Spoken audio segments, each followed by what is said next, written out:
a este acto en un día en el que la lluvia disuade, tiene capacidad disuasoria y tiene más mérito venir aquí a escuchar esto, que va a ser muy interesante este acto. Gracias a la Fundación Civismo, a la Red de Estudios de Monarquías Contemporáneas y a la Fundación Transición Española por la organización de este acto para la presentación de un libro muy singular, con tres ponentes que lo van a comentar, pues que realmente son la primera línea de los académicos de Derecho Constitucional, constitucionalistas en España, con una proyección específica sobre el estudio de la monarquía parlamentaria en España, que está muy necesitada de una teorización académica, porque no se ha hecho hincapié en la significación institucional, política, histórica y sobre todo en la proyección de futuro y en la capacidad de integración institucional que tiene la monarquía y titular de la institución, el rey, en este caso el rey Felipe VI. Sin más preámbulos, yo les diré que conozco el libro, que Eloy García me proporcionó copia de los dictámenes originales de don Manuel García Pelayo, que me impactaron en el sentido de que me parecieron de una actualidad rabiosa, uno elaborado en 1977 con una especie de previsión de lo que tenía que ser la monarquía parlamentaria en la Constitución del 78, que traslada además a Felipe González. Ahí hay una carta que se publica para el expresidente del gobierno, y los dos posteriores, uno interesantísimo que es la adecuación al criterio constitucional del rey en la crisis del 23 de febrero de 1981, y después un trabajo que ha cobrado una particular actualidad, que es el que se refiere al alcance, significación de la sanción y promulgación de las leyes. Recuerden que hubo un cierto debate sobre los actos debidos del rey, y entre ellos de la sanción y promulgación de las leyes a propósito de la ley orgánica de amnistía, y que es todavía un asunto en cierto debate por lo que pudiera venir en el futuro, puesto que ya no podemos preverlo, es absolutamente imprevisible, y lo que pensamos que no va a ocurrir, pues con toda probabilidad ocurrirá. Bueno, pero para hablarles de todo esto con una mayor autoridad que la mía, desde luego, pues contamos con tres ponentes, insisto, excepcionales. Quisiera empezar por la profesora Asunción de la Iglesia Chamarro. Es profesora titular de Derecho Constitucional en la Universidad de Navarra. Se ha dedicado en sus publicaciones a las fuentes del derecho y a la organización política, en particular a la corona, el Parlamento, y en la actualidad trabaja sobre la justicia constitucional, que es un tema absolutamente crítico también en estos momentos. Tiene un libro interesantísimo que es Desafíos de la monarquía parlamentaria, escrito en 2009, El Parlamento a debate en tiempos nuevos, que es del año 23, y está en prensa el libro colectivo La independencia de la justicia constitucional a examen. Tiene también un estudio reciente sobre reflexiones sobre la inviolabilidad de la corona, y trabaja intensamente en la investigación tanto de la justicia constitucional como de los aspectos que se refieren a la corona. Tiene una proyección internacional, está en grupos internacionales, una gran investigadora además. Javier Tajadura, pues es catedrático de Derecho Constitucional de la Universidad Pública Vasca, de mi tierra, donde yo le sigo además porque publica artículos de forma sistemática en El Correo, periódico que yo dirigí que sigo leyendo. Javier Tajadura es investigador desde 1995, como digo, catedrático de la Universidad Pública Vasca. Tiene pues del orden de una docena de monografías y libros. Ha participado en una cantidad importante de grupos de investigación y los ha coordinado. Tiene hasta 93 trabajos en revistas especializadas, y es el autor o el coautor con Josu de Miguel de un dictamen interesantísimo hecho para Renco precisamente, que es sobre la inviolabilidad de la corona. Se puede consultar porque está en el portal, en la web de Renco, se accede a todos estos estudios y entre ellos pues es realmente importante, y la inviolabilidad del rey pues es un tema también estratégico, y que fundamentalmente entró en debate durante las diligencias prejudiciales que tramitó la Fiscalía General del Estado sobre las conductas del rey emérito, y que se cerraron con sobreseimiento en marzo del año 22, por razón de inviolabilidad, era una de las causas, otra la prescripción y otra era la regularización voluntaria.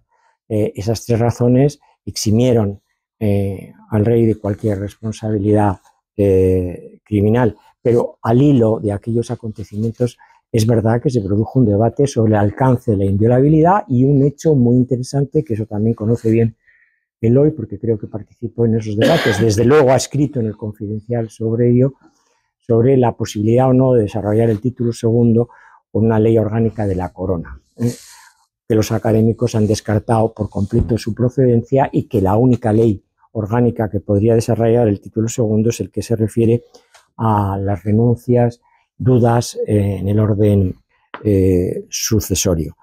Eloy García es catedrático de Derecho Constitucional de la Universidad Complutense. Es un jurista muy particular, porque le gusta siempre estar en los ángulos, digamos, menos alumbrados, menos proyectados por la teoría política y jurídica, y su doctorado se refiere sobre la ordenación del transporte en el ámbito del derecho constitucional. No me digan ustedes que no es, en fin, original. Puedo destacar muchas cosas. También como Javier Tajadura y como Asunción escribe en el Confidencial, y es el punto de referencia para nosotros dentro del periódico, pero para nuestros lectores, sobre temas que tienen que ver con el desarrollo y aplicación de la Constitución de 1978, y se ha referido en varias ocasiones de una manera muy aguda al tema del rey, su relación con el gobierno. Hay un artículo que ya corre de mano en mano, que es un rey no gubernamentalizado, es una tesis muy interesante. Eloy García creo que tiene un extraordinario mérito porque es el director de la colección de tecnos clásicos del pensamiento. En esa colección pues hay grandes hallazgos, les invito también a que vean todos sus títulos, y en todos ellos lo que es una recuperación del patrimonio jurídico de grandes cabezas jurídicas y académicas de España, que Eloy García o bien prologa, o bien contextualiza, o bien anota, y que en todo caso dirige. Y este libro de El Rey es precisamente hecho el descubrimiento de esos tres dictámenes facilitados por la familia de don Manuel, y que él, pues con la generosidad además que le caracteriza, hace una breve anotación inicial, y el profesor Tajadura lo que hace es un retrato de contexto, que yo creo que es sustantivo. Forma parte del libro. Las tres piezas del libro son la introducción, la nota editorial de Eloy García, el corpus principal del libro con los tres dictámenes, y el dictamen también de contextualización de Javier Tajadura. Si les parece, para entrar directamente ya en la exégesis del libro, su alcance, pues una intervención por cada uno de los ponentes, un debate entre ellos, y la posibilidad de que ustedes les puedan preguntar pues cuando finalice. Si os parece, que Eloy, que es el editor y el padre de esta obra, de esta iniciativa, pues nos la explique y la proyecte. Muy bien, pues muchas gracias, José Antonio. Gracias a José Antonio Zarzalejos, que es periodista, pero es amigo, y por lo menos lo que a mí respecta, pues no se ha excedido pero ha escrito con la pluma del amigo. Entonces, bueno, yo le agradezco mucho sus palabras, pero no llego a la altura que tiene él, porque tiene una característica fundamental. José Antonio Zarzalejos ha transitado una época. Es un periodista de raza que vivió un mundo y que está en otro. Y entonces sigue siendo el periodista más fresco de Madrid, sin... Bueno, vamos a hablar del libro. No, ahora te toca a ti callarte. Sigue siendo el periodista más fresco de Madrid, siendo el más anciano.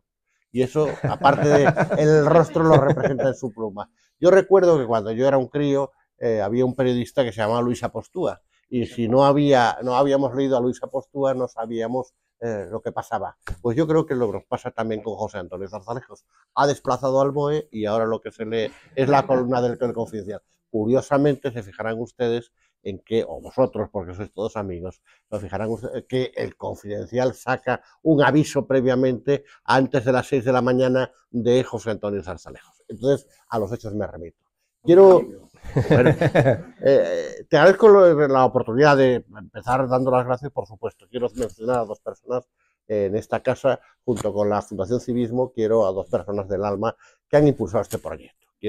Pues son amigos y no están aquí por razones de edad, de salud y otras circunstancias y privadas, pero no puedo estar aquí sin dejar de mencionar a Juanjo Laborda, a quien lo quiero francamente del corazón, y tampoco a Emilio el amo de Espinosa, que es un caballero. Entonces, que además han tomado la bandera no de defender, sino de discutir la monarquía cuando estábamos en un momento en que en España no se discutía ni se hablaba, sino se movían los labios. Parole. Y también quiero agradecer, y perdonen pero es obligado, y ya entro dentro del tema, a pues la familia de doña Graciela Soriano, que es la viuda, la segunda esposa de don Manuel García Pelayo. Manuel García Pelayo se casó una primera vez con una lucense. Poca gente lo sabe, por eso he escrito también, porque su primera esposa estaba casado con un poeta muy famoso en Galicia, Luis Pimentel. Luis Pimentel es uno de los grandes poetas, los que conozcáis, pues y de ese matrimonio nos salieron hijos.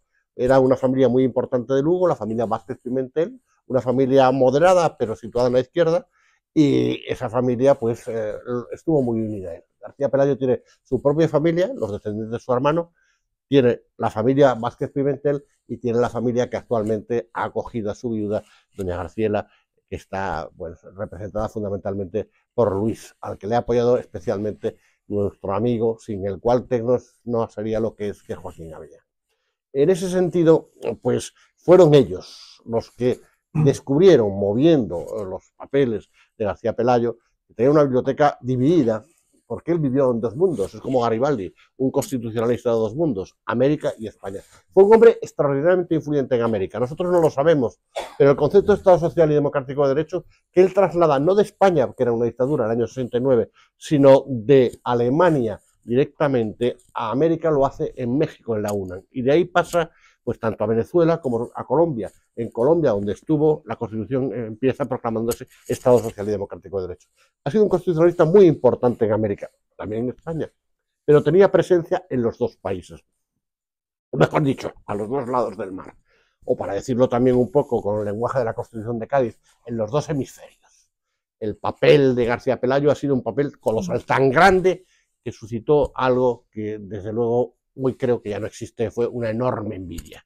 Una envidia callada, silenciosa, pero la envidia propia de este país que maltrata normalmente a sus hijos. A él lo maltrató y con él fue injusto. Pero no voy a hablar de eso porque muchos de ustedes o de vosotros sabéis lo que pasó, o por lo menos lo tenéis presente y no es ese momento. Lo que quiero decir es que Luis y las dos sobrinas de Graciela pues nos ofrecieron algo que había aparecido y que no sabían bien lo que era.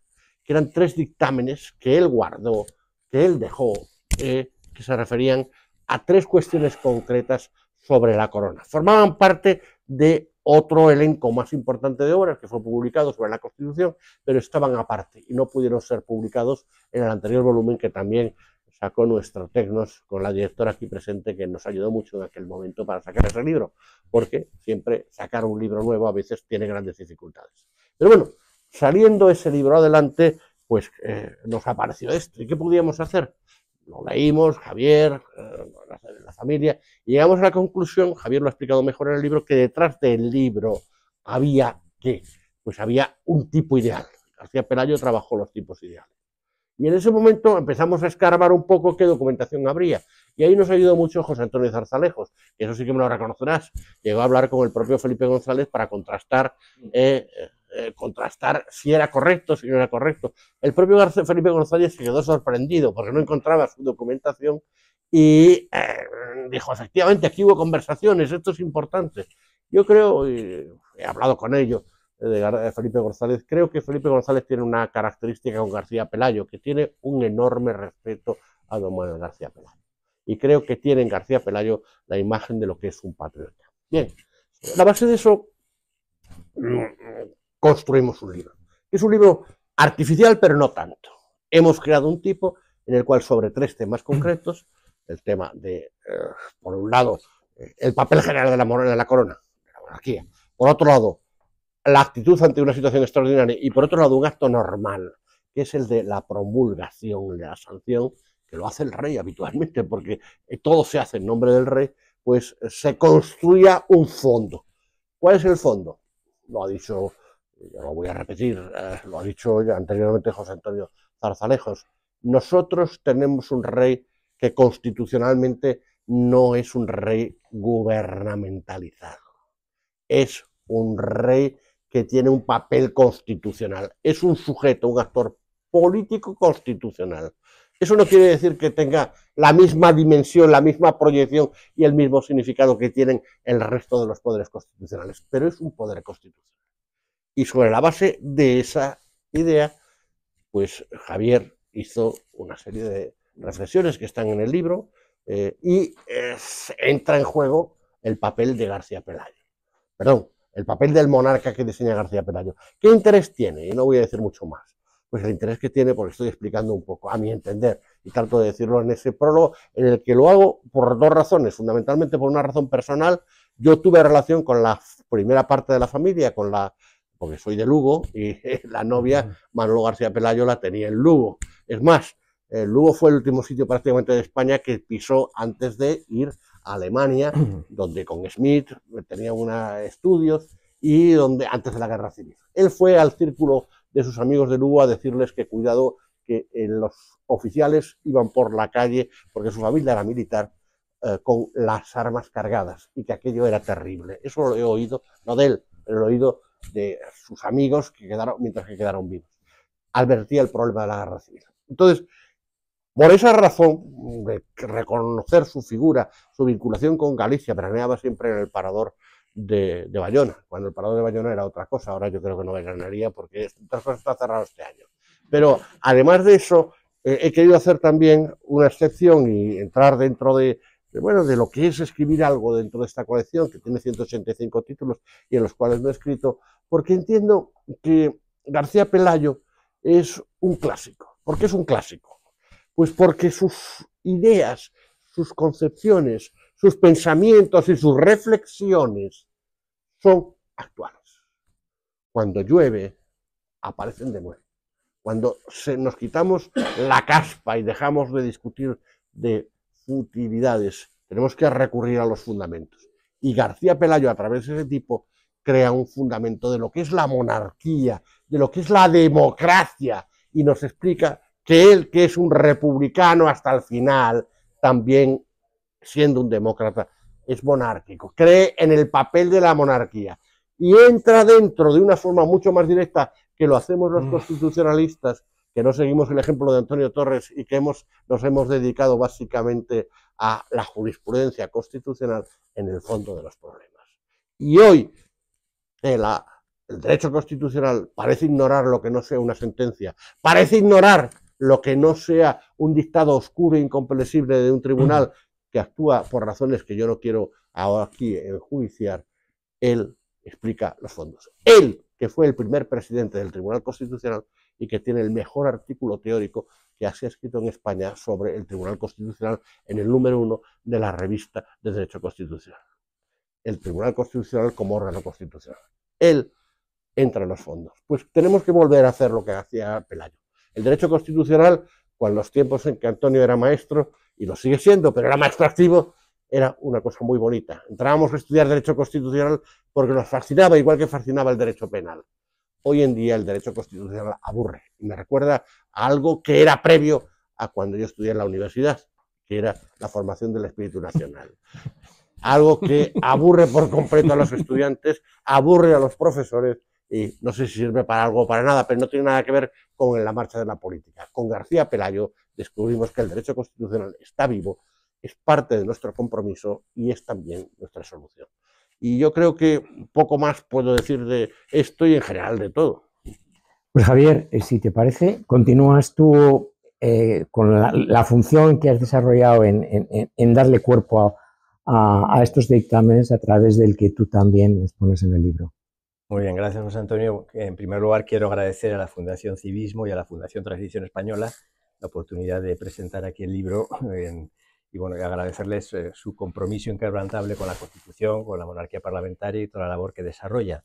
Es un honor que me haya presentado José Antonio Zarzalejos, lo quiero decir, es un honor para mí que me haya presentado, y reitero la gratitud que ha expresado él hoy a la familia de García Pelayo, a sus sobrinos, a Luis, que gracias a ellos y a su generosidad pues nos hicieron llegar a Joaquín y a mí esos dictámenes y enseguida nos dimos cuenta que eran una joya. Nos dimos cuenta que era una joya. Agradecer a Eloy y a la editorial Tecnos la rapidez, porque yo creo recordar que fue, no sé si, creo que fue en junio o en mayo o en junio cuando comimos en la plaza de la Plaza de Oriente, conversamos sobre los dictámenes y la celeridad con la que la editorial Tecnos y la de buen hacer con la que ha sacado el libro. Bueno, ¿por qué son una joya? Estos dictámenes son una joya. Ya lo ha dicho en parte Eloy, pero creo que hay que resaltarlo. Está en la colección de clásicos. Claro, los clásicos no hay que relegarlos a la condición de estatuas a las que se les venera con mayor o menor admiración. No, es que es un clásico. ¿Cómo hay que estudiar un clásico? ¿Cómo habría que estudiar García Pelayo o cualquier clásico? Pues viendo cuáles son los problemas que como protagonistas de la realidad y de la historia tuvieron que afrontar en la medida en que muchos de esos problemas siguen siendo los nuestros. Entonces, como cuando llueve, cobran actualidad, como ha dicho. Entonces, la posición constitucional del monarca, las funciones del jefe del Estado en una monarquía parlamentaria, de la que yo aprendí de mi maestro, que me hace mucha ilusión ver aquí presente al profesor Torres del Moral, eso es un problema permanente, ¿no? Y en situaciones críticas todavía lo puede ser más porque el monarca es clave de bóveda del sistema de integración, etc. Bien, pero resumiendo los tres dictámenes brevemente, la importancia de cada uno de ellos y diferenciando. Un dictamen está escrito antes de que se apruebe la Constitución del 78. Por lo tanto, el primer dictamen es una serie de sugerencias o de consejos sobre cómo consideraba don Manuel García Pelayo que debía recogerse en la Constitución la regulación de la monarquía. Entonces, uno es previo. Y los otros dos revisten ya una dimensión muy distinta, porque están escritos en el año 82-83 y son ya en el marco de la Constitución analizar dos cuestiones muy concretas. Una situación fáctica dramática, que fue el golpe de Estado del 23F y la respuesta que dio el rey. Se trataba de ver si la respuesta que dio el rey, que nadie discute que era la políticamente correcta, tenía o no cobertura constitucional. Porque había quien decía que no tenía cobertura constitucional. Y en García Pelayo, en ese dictamen, como luego expondré, pues va a decir que sí, que no le faltaba ninguna cobertura constitucional. Y el último de los dictámenes es para una exégesis, un análisis de la problemática sobre un precepto muy concreto que es el rey sanciona y promulga las leyes, sobre si hay siempre obligación de sancionar y promulgar. Bien, empezando por el primero, ¿no? ¿Cómo entendía? Hay algunas cuestiones metodológicas muy importantes, también ha aludido Eloy a ellas, y es Manuel García Pelayo construye su teoría del rey constitucional gracias a que es un sabio y un gran conocedor de las ideas políticas. Entonces, de Benjamín Constant va a tomar la idea de legitimidad funcional, por ejemplo. De Carl Smith va a tomar la idea del jefe de Estado defensor de la Constitución para casos excepcionales. De Rudolf Hessmann va a tomar la idea de factor de integración de la nación, del Estado, de la sociedad. Entonces, su gran conocimiento de la historia de las ideas políticas le permite construir este modelo y su conocimiento del derecho comparado, porque hay cosas aquí que ya las dice en el derecho constitucional comparado al estudiar la corona británica, por ejemplo, ¿no?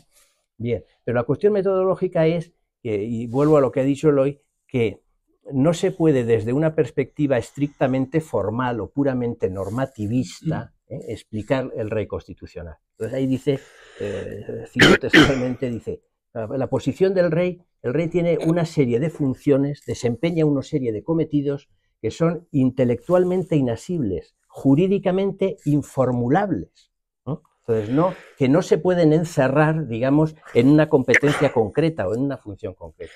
Quien busque siempre para cada actuación del rey la competencia 62G o H, tal, va mal, ¿no? Dice, la posición del rey, digamos, y además esa posición y esas funciones no son siempre las mismas, es una posición dinámica, porque dice, el rey constitucional va a depender de tres cuestiones, que claro, cuando lo vemos y lo leemos, dice, es evidente. En primer lugar, de las condiciones personales del titular de la corona. O sea, no se puede hacer, como dice una teoría considerada de la monarquía, porque cada monarca es diferente y la propia personalidad del monarca y sus condiciones personales van a afectar a la función del rey. Las condiciones personales del titular de la corona, el sistema de creencias vigente. El sistema de creencias vigente es fundamental y hay que reconocer que en 40 años ha cambiado. Y luego, en tercer lugar, va a depender del contexto de las circunstancias históricas concretas a las que tiene que enfrentarse. O sea, ese es el contexto en el que hay que ver la posición constitucional del rey según García Pelayo. García Pelayo es consciente de que la Constitución en España y en cualquier otra, y de esto lo ha explicado también muchas veces Eloy, la Constitución está sobre todo para estabilizar la política. La Constitución tiene una función estabilizadora, por un lado, y luego la Constitución es también un acto fundacional. Y desde esta perspectiva, si tomamos en cuenta la función estabilizadora del acto fundacional, García Pelayo se da cuenta de que el jefe del Estado, el rey Juan Carlos, tuvo una labor esencial para impulsar el proceso de democratización. Y le dice, textualmente en una de las cartas o en uno de los dictámenes, dice, sin la acción de vuestra majestad, el proceso democratizador no habría tenido tal éxito, no se habría podido consolidar y no habría tenido la aceptación que tuvo también en el ámbito internacional. Entonces, es consciente de en ese acto fundacional el papel fundamental que desempeñó el rey. Entonces, en el año 77, a la altura del 77, él era partidario, en el primer dictamen se ve, de construir una jefatura del Estado más fuerte que la que finalmente se construyó, ¿no? Más fuerte. Pongo algunos ejemplos muy sencillos. García Pelayo es contrario a incluir en la Constitución un procedimiento de investidura. Finalmente se incluye en el artículo 99 y el rey tiene un papel en el procedimiento de investidura, la propuesta de candidato. Pero en el dictamen García Pelayo propone que el rey nombre directamente al primer ministro, que el rey nombre directamente al presidente de gobierno tras la ronda de contactos con los partidos, ¿no? Y le atribuye una propuesta directa. Se opone, por tanto, también el rey a la moción de censura constructiva. Dice, no hay que incluir en la Constitución la moción de censura constructiva porque este es un mecanismo por el cual el Parlamento puede designar al presidente sin la intervención del rey. Entonces le parece una aberración. Digo por poner algunos ejemplos concretos, ¿no? Y llega a decir, pongo uno más para no extenderme mucho, pero ahí se ve cuál es la posición, llega a concebir al jefe del Estado como un contrapeso del jefe de gobierno. Dice, en aquel contexto, recordemos en los años 70, cuando se hablaba de que todos los regímenes parlamentarios de una u otra manera se presidencializan porque las elecciones parlamentarias acaban convirtiéndose en unas elecciones del primer ministro, ¿no? Al final el cuerpo electoral vota a una persona para primer ministro y entonces se produce esa, según Rosambalón, inevitable, ¿no?, presidencialización de los regímenes, y dice, y podía dar lugar a liderazgos cesaristas, caudillistas, y en esos contextos siempre el rey puede ser un contrapeso. Es evidente que la Constitución no toma esa idea de contrapeso, ¿no? Entonces, en su momento él formula por eso. Pero eso quiero decir que son cuestiones de detalle, que son cuestiones de detalle, porque la cuestión esencial de ver el monarca como clave de bóveda del sistema está, lo recuerda por ejemplo Miguel Herrero y Rodríguez de Miñón, en la frase decisiva, que yo creo que es la cláusula definitoria, que es la que nos explica todo, no solo que España es una monarquía parlamentaria, sino el rey arbitra y modera el funcionamiento regular de las instituciones. Esa es la clave. El rey arbitra y modera el funcionamiento regular de las instituciones, con lo que está haciéndose eco de la vieja teoría de Benjamin Constant como el rey como poder neutro, como poder moderador. Entonces, eso que tiene una legitimidad funcional, Esa es la idea básica. No la legitimidad histórica, que Constant ya había destruido, y García Pelayo no opera con criterios historicistas, sino que dice, ¿qué es legitimidad funcional? ¿Cuándo se dice que una institución tiene legitimidad funcional? Cuando su propia existencia y su actuación es necesaria para el mantenimiento y la subsistencia de un sistema. Entonces la corona tiene esa legitimidad, porque su misma existencia y acción es necesaria para la subsistencia de la Constitución española. Entonces esa legitimidad está. Eso nosotros lo solemos explicar diciendo, como árbitro y moderador tiene autoritas. Claro, para García Pelayo da un paso más y dice que tiene también potestas, ¿no? Que tiene también algunas potestas, porque sí que llega a interpretar en este dictamen y en el anterior que publicó Tecnos llega a interpretar el actual artículo del el rey nombra a los ministros a propuesta del presidente de gobierno, en el sentido de que el rey tiene derecho de veto, porque dice una cosa es nombrar y una cosa es proponer y otra es nombrar. Proponer es sugerir un nombre que si el otro acepta. Entonces eso, digamos que la doctrina mayoritaria no interpreta así. Por prudencia creo que es mejor entender que no existe el derecho de veto que decía don Manuel García Pelayo, pero eso por prudencia, no por interpretación del precepto. Y esa prudencia nos remite el derecho comparado, que incluso esa controversia la tienen en Italia, que es una república en la cual el jefe del Estado tiene una legitimidad democrática. Cuando el jefe del Estado ejerció el derecho de veto en una sola ocasión para un ministro, se negó a nombrar ministro de Economía a una persona que era contrario al euro, se formó una gran crisis y acusaron al presidente de la República de golpista. Si eso pasó en Italia, muchos años después de que escribiera García Pelayo el dictamen, pues ¿qué podría ocurrir en España si el rey se negara a nombrar a un ministro? Que tendría que ser en situaciones verdaderamente excepcionales como esas, ¿no? Pienso, el caso italiano fue nombrar ministro de Economía a una persona que está en contra del euro. Yo a veces, lo he dicho alguna vez, un caso extremo podría ser nombrar ministro del Interior a una persona que ha pertenecido a una banda terrorista. Ojalá nunca ocurra, pero podría ser un caso de similar, digamos, gravedad, pero muy excepcional. Porque, claro, opera siempre en Manuel García Pelayo lo del caso de excepción. Distinguir el rey en situaciones de normalidad y el rey en situaciones de excepción. Los ejemplos que estoy poniendo un poco atropelladamente ya se ven. Derecho de veto a un ministro, pero en caso de excepción.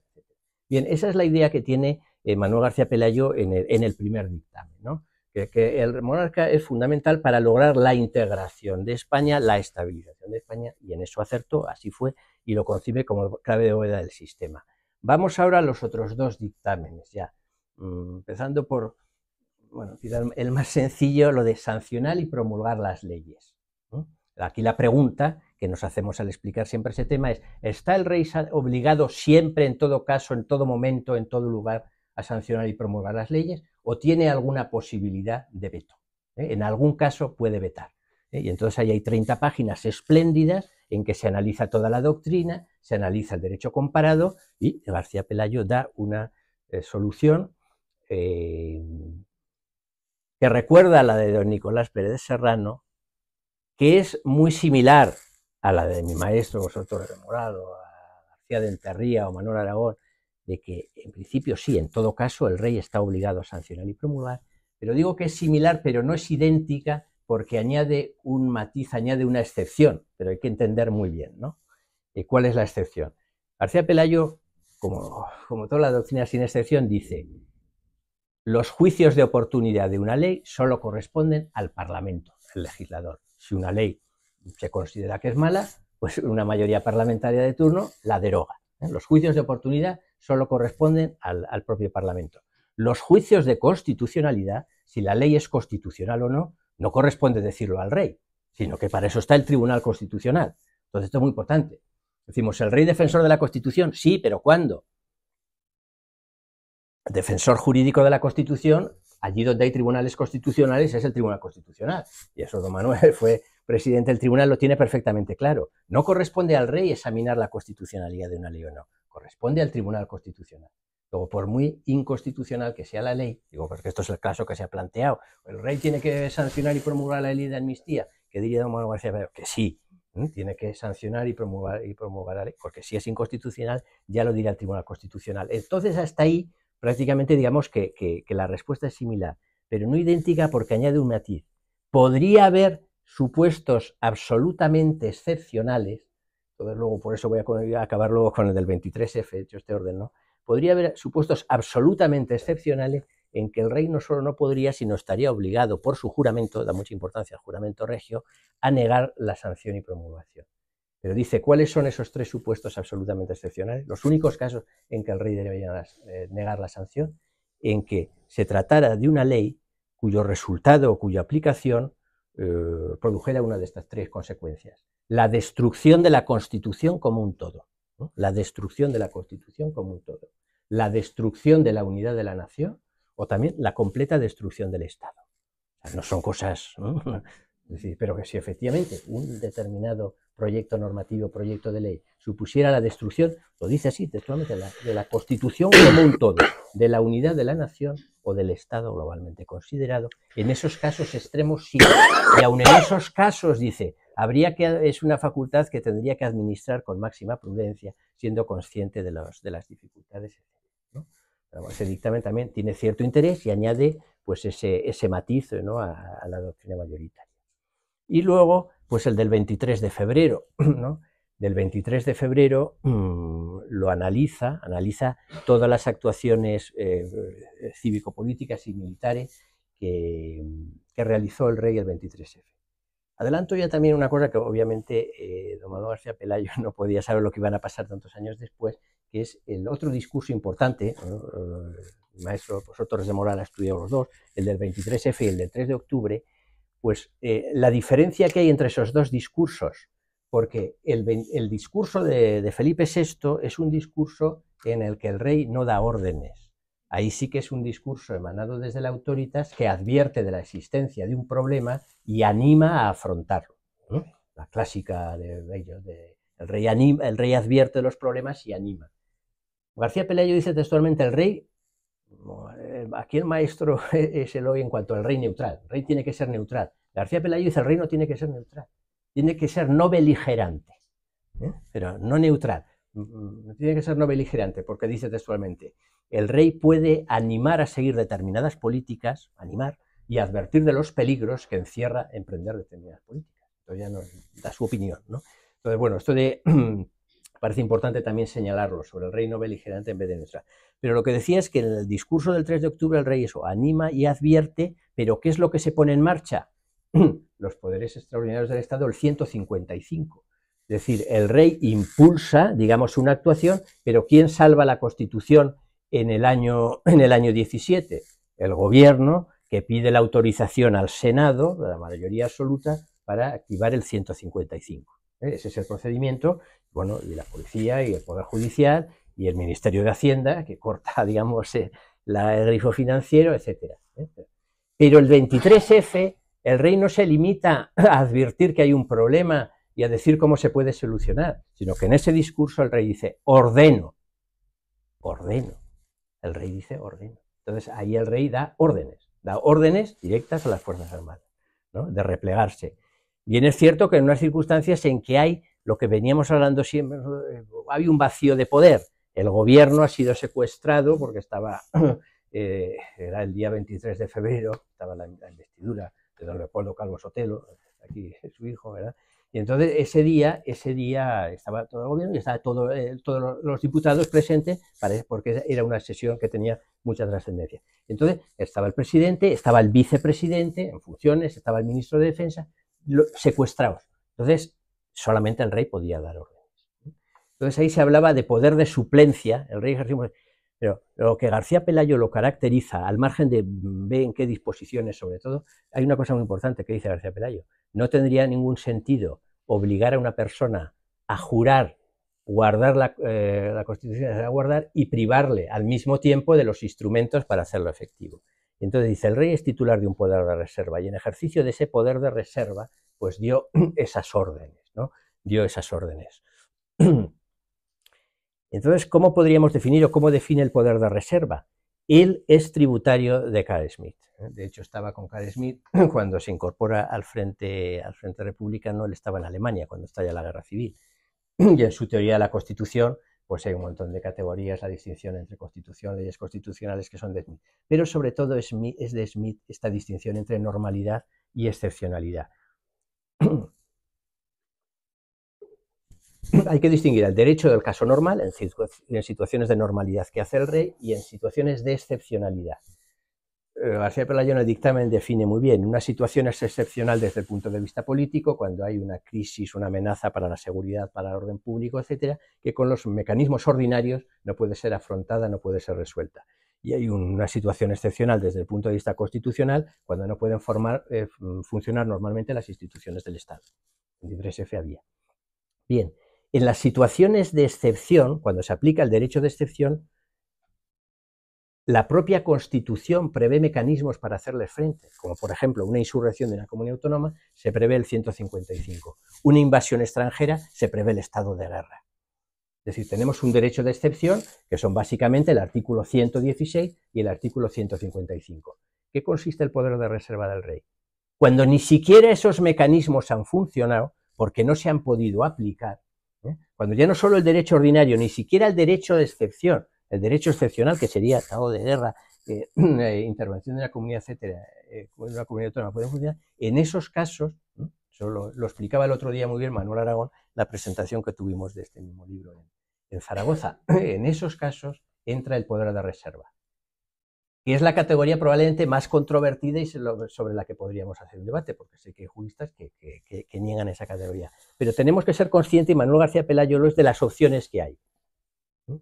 Y lo que García Pelayo dice es que es bueno que la propia Constitución, o sea, contenga en su seno respuestas para todas las situaciones. Por supuesto, que regule la normalidad, que la propia Constitución tenga respuestas también para las situaciones de excepción, que regule un 155, un 116, un derecho de excepción, pero que la propia Constitución regule también para cuando ni siquiera esos mecanismos funcionan, un supuesto, un último mecanismo. Y la más elemental lógica jurídico-política de construcción del Estado lleva a entender que el titular, digamos, o el depositario de esa última reserva de poder tiene que ser el jefe del Estado, con todos los problemas que puede llevar a atribuírselo y que los tenga que ejercer en su momento. Pero la alternativa sería, digamos, decir, pues o no se hace nada, que es absurdo, es decir, se permite que se destruya la Constitución del Estado, o no se hace nada, o decir, bueno, que actúe el rey o que actúe quien pueda, pero sin ninguna cobertura jurídica. No, lo que García Pelayo dice es, puede actuar el rey y puede hacerlo con un título jurídico. Es ese poder de reserva, digamos, porque es tributario de las tesis de Smith. Básicamente ese es el contenido de los tres dictámenes, que no sé si he conseguido demostrarles que tiene un gran interés, ¿no? Y con eso si tienen alguna pregunta. Pues ahora, Asunción, con vista de dron, y un poco desde fuera de esta iniciativa, nos puede aportar un punto de vista pues extraordinariamente interesante. Bueno, no lo sé. Yo lo primero que voy a hacer es agradecer, que eso siempre es necesario, ¿no? A José Antonio Zarzalejos, a la Fundación Transición, REMCO, y a la Fundación Civismo. Es una satisfacción enorme, y hay personas cuya presencia, todos, agradezco la presencia, pero desde luego hay personas que se me hace especialmente grata la presencia en esta sala por distintas razones. Voy a tomar una perspectiva distinta, porque creo que se ha hablado del libro, entonces yo voy a intentar conectar el libro con una visión. La primera sería la siguiente. La monarquía creo que es una gran desconocida. Y que es una asignatura pendiente. Y sin embargo, cuando se estudia, y lo hago cada año con un seminario que lleva el nombre de esa pequeña contribución que se llama Desafíos de la Monarquía Parlamentaria, veo que no saben apenas nada y que tienen 4 ideas vagas. Unos piden al rey que haga lo que no puede hacer, otros todo lo contrario, dicen que el rey no vale para nada, no tiene ninguna función, otros son tradicionalistas, bolivarianos, carlistas, republicanos, tenemos absolutamente de todo porque es un alumnado internacional. Al final lo que ves es que es una desconocida, y esto es lo último que iba a decir, pero voy a empezar por ahí. Decían los constituyentes de Cádiz que sin cultura constitucional, sin educación política, los modelos de convivencia no pueden sostenerse ni progresar en el tiempo, con otras palabras, pero es que nos falta conocer la institución. Y esta publicación tan oportuna de los 3 dictámenes de García Pelayo con la fantástica nota introductoria del profesor García y el epílogo del profesor Tajadura, el estudio del profesor Tajadura, pues son verdaderamente un regalo para generar también, no solo la lectura, pero también para generar estos espacios.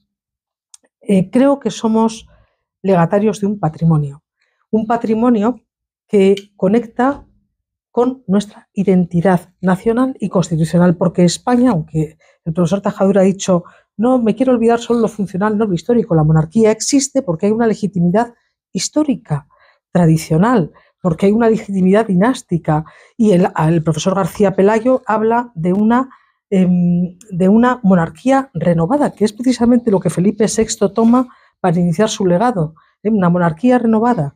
Esa idea yo creo que es interesante, y ahí se ve la cadena, ¿no? García Pelayo, también bueno, no me voy a, pero es importante, porque si no, no es un rey que cae de la nada, es un rey que es hijo de rey, nieto de rey, bisnieto de rey. Entonces, somos, la corona de España es una corona que es de las más antiguas que se conservan, y esto me lleva a pensar una cosa, porque hace poco, con una ausencia sonada de nuestro rey, se inauguró Notre Dame después del incendio, la catedral de Notre Dame, y estaban presentes los altos dignatarios de todo el mundo.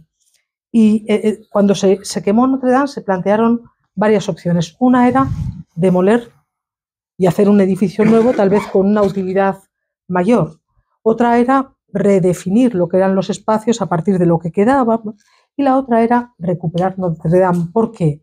Porque la recuperación de Notre Dame era la recuperación de un símbolo de identidad.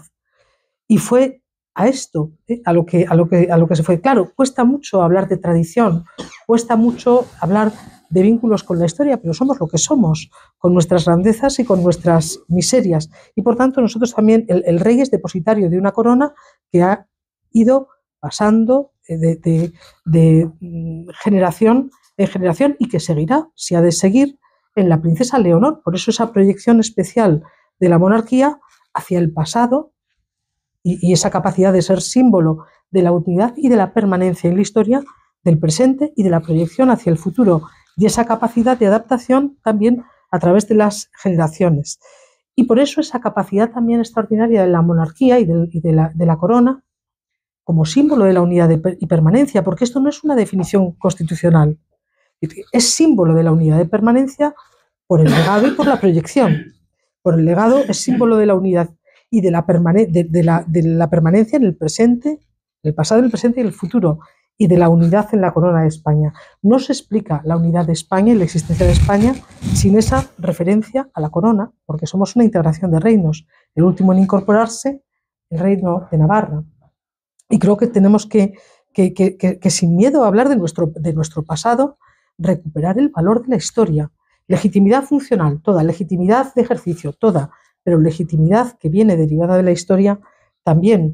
Y yo voy a hablar de tres aspectos y 3 puntos dentro de cada uno, y voy a intentar ser breve. Y a partir del profesor García Pelayo. El profesor García Pelayo se ha dicho ya mucho, pero él habla del rey como jefe del Estado y defiende el papel del rey, y un papel incluso más fuerte del que hoy está definido como comúnmente aceptado en la doctrina y en el juego político, a partir de una experiencia vital, de una reflexión doctrinal, y de ver cómo, a pesar de ser republicano, tiene que hacer un reconocimiento expreso y una construcción doctrinal del papel del rey, porque es lo que verdaderamente sirve dada la realidad de la política. Yo diría, si no es un exceso, es un converso a la monarquía parlamentaria, no conceptualmente, pero para el caso y para la situación de España y para la dificultad de la gestión del proceso político, defiende la corona, defiende el papel integrador de la monarquía. Y creo que esto es importante, porque la política no es solamente una teorización de las formas políticas, es un aterrizaje en la realidad, porque no todo vale, o sea, no hablamos de conceptos. La política es un juego de fuerzas efectivas. En el libro, un poquito desde anterior, este es de 2024, el libro que publiqué se llamaba Desafíos de la monarquía parlamentaria, es de 2019 y tiene 3 desafíos, o identifico 3, seguramente haya más. Unos son históricos, otros funcionales y otros sucesorios familiares y personales.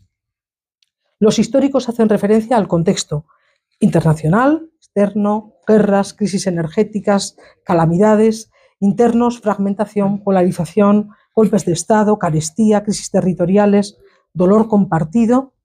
Hay todo tipo de situaciones políticas, personajes políticos siniestros, que los ha habido a lo largo de la historia de España y no solo en esta época, personas que desde dentro han hecho desastres para nuestra historia como pueblo, ¿no? Esos desafíos históricos ponen a la corona, siempre con esa especial sensibilidad de la institución de la corona, en una doble situación de capacidad de resolución, como ha contado el profesor Tajadura, pero al mismo tiempo de mayor capacidad de exposición, porque es más sensible que otras instituciones, porque requiere un esfuerzo explicativo superior, porque lo que es elegido democráticamente, pues es elegido democráticamente, pero la corona hay que explicarla con otros elementos adicionales. Desempeña su papel en muchos momentos, pero especialmente se ha visto su utilidad en momentos convulsos, en momentos especialmente complejos. Bueno, hay una segunda síntesis de desafíos históricos, de todo tipo. Ahora estamos en un contexto de desafío internacional desconocido. ¿Qué papel, qué fuerza, qué supone la presencia de la corona y todo lo que conlleva el papel del rey y también su presencia internacional y su capacidad de discurso? Pues un valor añadido que hay que gestionar, porque en la política pasa, la corona se mantiene. Segundo tipo de desafíos funcionales, obviamente están conectados, y el desafío funcional es reinar sin gobernar. Y reinar sin gobernar, decía Jiménez de Parga, bueno, es reinar sin gobernar, pero es al mismo tiempo también reinar. El rey reina. ¿Y qué significa reinar? Y es difícil, porque es inasible, porque es muy difícil de describir qué es reinar. Por eso se nos escapa a los profesores. Por eso cuando García Pelayo construye el dictamen, y sabemos lo que es construir un dictamen, para explicar una situación desde la lealtad constitucional, y lo hace, no sé si lo hace siendo presidente del Tribunal Constitucional o habiendo dejado de ser presidente del Tribunal Constitucional, siendo presidente, tiene que justificar la actuación del rey, y él le llama poder de reserva, recupera la categoría de poder de reserva, que no figura en la Constitución. Es una interpretación para validar una actuación correcta, correctísima, más que correctísima, pero responde a una intención. Reinar es inasible, es muy difícil, lo dice también García Pelayo, depende de elementos fácticos, depende de las circunstancias, depende de los actores políticos, depende del contexto.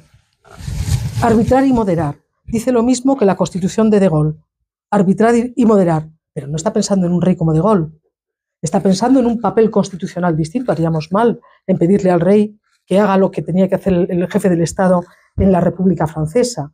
Es un papel de monarca parlamentario. El artículo 1 dice: España, Estado social y democrático de derecho. La democracia, la soberanía popular, corresponde al pueblo español, pertenece al pueblo español, del que derivan todos los poderes del Estado. 3. La forma política del Estado español es la monarquía parlamentaria. Es un poder constituido, que viene de la historia, pero es un poder constituido. Y arbitra y modera, pero dentro de unas reglas de juego. Y por eso es tan importante esa distinción, me parece, a la hora de entender la función entre autoritas y activitas. Porque lo que normalmente va a tener que hacer el rey es autoritas, ser y estar, función de presencia. ¿Y cómo es la función de presencia? Pienso solamente en la presencia del rey en Paiporta. No es un acto jurídico. ¿Cuánto vale la presencia del rey en Paiporta? ¿Cuánto vale el cara a cara con los ciudadanos, acogiendo, abrazando, entendiendo, compartiendo el dolor? Este es el ser de un rey. Un ser, un estar. Otras veces será la función de mensaje. Y inevitablemente me viene a la cabeza el mensaje, por supuesto, del 3 de octubre, valiente, comprometido, contundente en defensa de la democracia constitucional, pero váyanse al discurso de Nochebuena de este pasado 24 de diciembre. Es extraordinaria la referencia del rey al bien común, al papel, la reivindicación del papel de la política, bueno, o el de 2023. Son mensajes que no tienen desperdicio en el ejercicio de la función de mensaje de autoritas. No hay una orden, pero hay una función de integración, porque es una función extraordinariamente compleja, de grandes equilibrios. El rey no puede ser político, puede ser político constitucional, pero no puede estar politizado, también lo dice García Pelayo. Es un instrumento, pero no puede ser instrumentalizado, neutral, pero no neutralizado, ¿no? En realidad estamos hablando de lo mismo, no puede ser utilizado de forma gubernamentalizada, pero tampoco desde la perspectiva de la oposición. No puede ser apropiado por ningún partido político. Sería un flaco favor a la corona. ¿Cuándo interviene? ¿Dónde interviene? ¿Cuándo estamos ante lo extraordinario? ¿Cuándo hemos pasado la franja de lo ordinario para llegar al botón rojo? Porque ningún filtro ha funcionado. Pues esto nos lo dan los hechos. Y por tanto no se puede describir jurídicamente, a mi modo de ver. Porque no es lo mismo que la monarquía tenga costuras, flexibilidad. La Constitución se nutre también de convenciones constitucionales y de lo que vamos aprendiendo. Y en materia de monarquía parlamentaria, que llevamos solamente 46 años para 47 de vigencia de una monarquía parlamentaria que se racionaliza de forma express, apenas hemos pasado una generación, aún estamos inaugurando preceptos. Es un recorrido, digamos, breve en el tiempo para lo que es el funcionamiento de una monarquía parlamentaria, y nos vamos encontrando y vamos definiendo. Por eso hay mucho trabajo por hacer. Y el debate de la inviolabilidad, sobre el que creo que todos los que estamos aquí nos hemos pronunciado, yo he defendido que la inviolabilidad del rey es absoluta y que así está constitucionalizada. Porque la ausencia de ejemplaridad, que es el precio que el rey tiene que poner, la ausencia de ejemplaridad no se corrige con la corrección jurisdiccional de la intervención, con el control jurisdiccional del rey, sería la muerte de la corona. Luego, la legitimidad dinástica, la sucesión dinástica y la inviolabilidad, con el profesor Aragón Reyes, con el profesor Antonio Torres, que también podrá aportar, son factores que definen, que son la esencia de la institución monárquica. Pero hay que explicar por qué la inviolabilidad. ¿Por qué? Y luego tal vez salga. Entonces, desafíos históricos, funcionales, de comprensión de la función, y ahí también la sanción de las leyes. Vaya problema para el rey, como empecemos a decir que estamos en el supuesto rojo, en el que tiene que no firmar una ley porque entendemos que esa ley puede suponer el final del Estado. Por ejemplo, lo que ahora estamos viendo estos días. Pues pondríamos al rey entre la espada y la pared. El reconocimiento de una situación extraordinaria. Hay un tribunal constitucional, hay unos jueces, hay incluso un orden supranacional donde estamos integrados. Poner al rey en esa situación me parece que es más fáctico que jurídico. Es más fácil a posteriori que la definición a priori. Sería poner un corsé en lugar de dejar la flexibilidad de las cosas. Y por último, por supuesto, los desafíos de carácter personal y familiar. Todo lo que pasa en el entorno de la persona, de su situación personal, de su comportamiento, de su honestidad, de su honradez, o de su familia, pues es un desafío para la corona. ¿Qué vamos a decir? Si lo sabemos bien. Luego, 3 desafíos. Ahora voy a decir 3 virtudes de la corona o de la monarquía parlamentaria. Habría más, frente a otras posibilidades. Una, estabilidad, automatismo, legado, ¿no? Sería un automatismo. Vemos cómo puede haber gobiernos en funciones que pueden estar incluso un año. La corona están previstas todas las eventualidades para que nunca esté vacante. La abdicación, automáticamente se nombra un rey. No hay problema, además se está ya formando el próximo jefe del Estado. No sabemos quiénes van a ser los próximos presidentes del gobierno. Si todo va sin cambios, sabemos quién se está formando para ser jefa del Estado, ¿no? Entonces, ese automatismo es un factor de estabilidad del sistema. Al mismo tiempo, es un factor de estabilidad porque no es lo mismo una legislatura que un reinado. Un reinado, salvo vicisitudes de salud o de muerte prematura, es prolongado en el tiempo. Y eso aporta una perspectiva y una estabilidad que también hay que valorarlas. Puede ser un deterioro si quien encarna, quien ostenta o quien es depositario de la corona no es en todo momento ejemplar. Segunda virtud, además de la estabilidad, adaptabilidad. Porque esa idea de legitimidad sucesoria supone que las nuevas generaciones, Leonor no va a reinar como su padre Felipe, y Felipe no está reinando como lo hizo Juan Carlos, porque son generaciones nuevas, hechas a tiempos nuevos. Luego, la monarquía tiene una capacidad de renovación en los propios ciclos vitales y una especial sensibilidad. No me voy a entretener, porque y luego tiene esa, también en este último punto que con tanto conocimiento comentaba mi compañero Javier Tajadura, del poder de reserva. Lo fáctico es lo fáctico y lo extraordinario siempre es fáctico, y España tiene pasión por lo extraordinario. No hay más que citar el decreto ley. Entendemos lo extraordinario como que concurre. Tenemos una tendencia a exagerar lo extraordinario como pueblo político. Yo prefiero no preverlo y, si pasa, explicarlo y atender a esos criterios que también describe el profesor García Pelayo. 1, fin constitucionalmente legítimo e imposibilidad de otros medios. 2, proporcionalidad en la intervención y temporalidad ajustada en la intervención que se plantea. Me parece que es mejor justificarlo después que prever lo fáctico antes. Y en la tercera virtud, he dicho estabilidad, adaptabilidad, y la tercera, neutralidad política. Y la neutralidad ha de ser absoluta. Y por tanto, no se puede instrumentalizar a un rey. El rey es prudente, un rey no vota en las elecciones. El rey no participa, la familia real no participa en los procesos electorales. El rey no puede tener simpatías políticas. Y las tendrá, porque naturalmente las tendrá. Pero su gran virtud es guardar ese equilibrio tan complejo sin que se le note.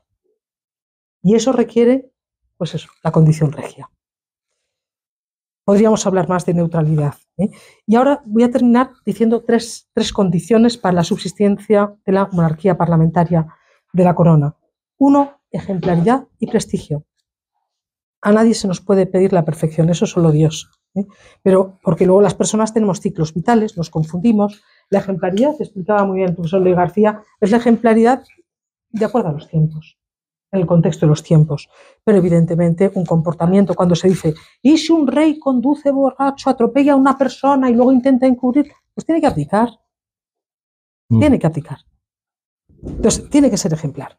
La segunda, lealtad institucional de los actores políticos, porque si no hay responsabilidad, si no hay lealtad constitucional, es imposible. Y para eso tiene que haber una comprensión del dónde tiene que estar cada uno. Y la tercera, educación, conocimiento, pedagogía, que es por donde empezaba. Y termino ya agradeciendo. Pues muchas gracias, Asunción. Yo creo que a lo mejor, si nos quedamos con estas tres intervenciones, que han sido como 3 conferencias, a lo mejor las estropeamos y así. Yo creo que hay que darle la palabra a los asistentes y cualquiera de ustedes que quiera preguntar y aportar, pues será muy interesante. Adelante.